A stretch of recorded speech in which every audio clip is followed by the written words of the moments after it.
இன்றைய நற்செய்தி லூக்கா நற்செய்தி அதிகாரம் 4 இறை வார்த்தைகள் 24 முதல் 30 வரை.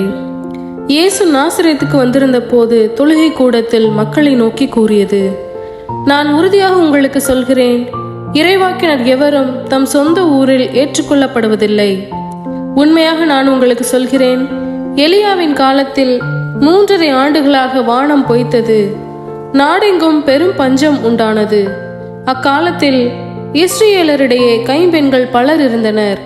ஆயினும் அவர்களுள் எவரிடமும் எலியா அனுப்பப்படவில்லை. சீதோனை சேர்ந்த சாரிபாத்தில் வாழ்ந்த ஒரு கைம்பெண்ணிடமே அனுப்பப்பட்டார். மேலும் இறைவாக்கினர் எலிசாவின் காலத்தில் இஸ்ரேலர்களிடையே தொழுநோயாளர்கள் பலர் இருந்தனர். ஆயினும் அவர்களுள் எவருக்கும் நோய் நீங்கவில்லை. சிரியாவை சார்ந்த நாமானுக்கே நோய் நீங்கியது.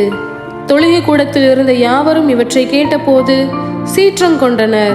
அவர்கள் எழுந்து அவரை ஊருக்கு வெளியே துரத்தி அவ்வூரில் அமைந்திருந்த மலை உச்சியிலிருந்து கீழே தள்ளிவிட இழுத்து சென்றனர். அவர் அவர்கள் நடுவே நடந்து சென்று அங்கிருந்து போய்விட்டார். இது கிறிஸ்துவின் நற்செய்தி. கிறிஸ்துவே உமக்கு புகழ்.